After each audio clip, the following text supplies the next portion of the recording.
Now I'm going to get into my video how to make the best curry. Now, first of all, you want to get a curry leaf plant. Curry leaf trees produce these leaves that are kind of like bay leaves, but they have more of a complex flavor. They make a great curry. So you get some curry leaves, you cook them in some fish sauce and milk and curry powder in there. And then as you cook it down, you add some peanut butter. Instead of coconut milk, I use milk and peanut butter because I do a Thai component. But while you're cooking it down, you add some oyster sauce and fish sauce and dried shrimp. And you always make sure that the high salt components are in sparing qualities and quantities. Very little fish sauce because it has a lot of flavor, and very little soy sauce. But you may want to add some of that in oyster sauce because they all give this good seafood backbone. And see, when you add that and you cook it in with some peanut butter and your chilies. And I will use jalapenos and serranos and Thai chilies, and I'll take them and cut them up. You know, you may use a quarter cup in a batch of sauce, or you may use like one or two of them. But wherever you use it, you want to take that with lemongrass and you want to grind it up and add some lemongrass and your chilies to it with the curry powder and the seafood components. And basically, you know, at this point, like if you have lobster shells, you can cook lobster shells in this and shrimp shells in with this because they give a great Thai and Cambodian flavor to it.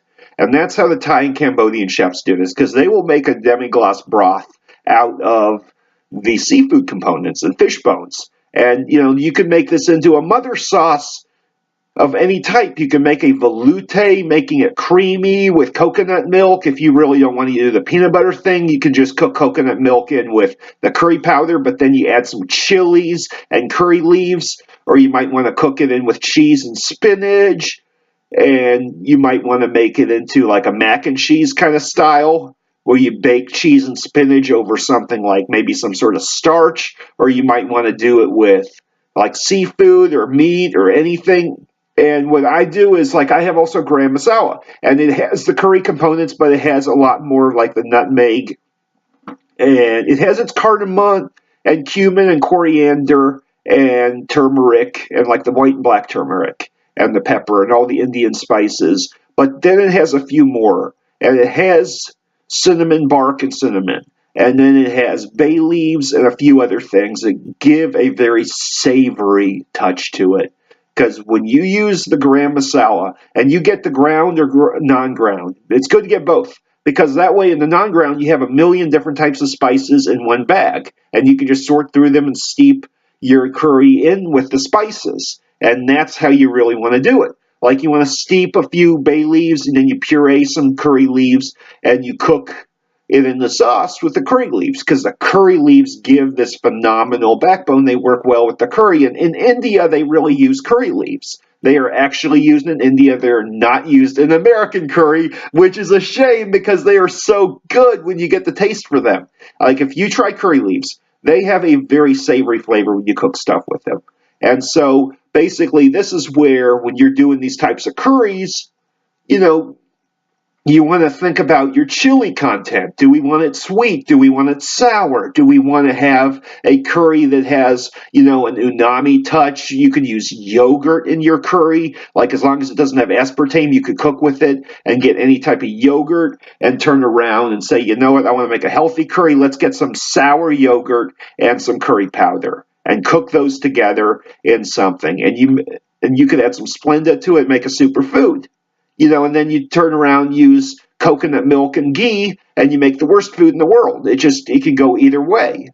And you got to understand that curry is something that once you put into it, you got to use a variety of different methods, like the Thai spices and herbs and lemongrass that give that citrusy touch, and the tropical components of Thailand with the seafood.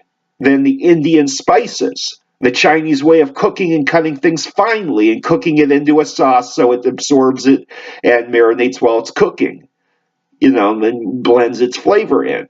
The way of using the Thai and Cambodian fish sauce recipe with the seafood components that are often used, because oftentimes they use prawn and shrimp, demi-glace, and broth.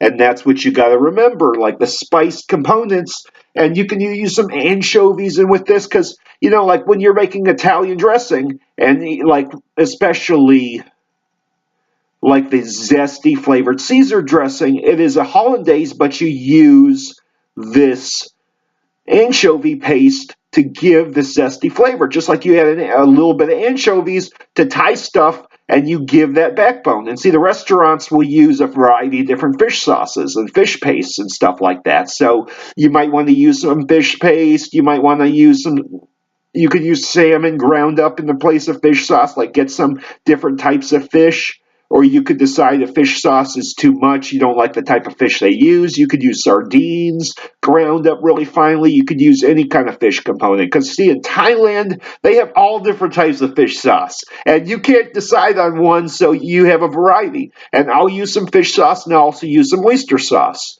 And then I'll use some soy sauce, and I'll always add some Splenda. And then I add the dried shrimp components, and that's what gives the backbone to this. And then I add some crushed chili, red chili powder, and I usually add like 2 tablespoons of the extra hot chili, habanero, or 2 tablespoons of cayenne pepper if I'm making like a 4-cup batch, because I like the spices, and the spices make it so good. And so when I'm personally cooking, I use the peanut butter because it helps with browning and it gives another flavor because it's a Thai style. And you use milk and peanut butter or coconut milk and peanut butter. And that way it gives a sweet flavor to it. And it's the Thai backbone, but then you can use tomatoes in there like the Indian style with tomatoes and peppers and stuff. So it's one of those things that it really depends. Like when I'm making curry, I use all these different components and I buffer them together. I never measure. I always decide what I'm in the mood to make, and then it always comes out pretty reasonably. So hope this video helped.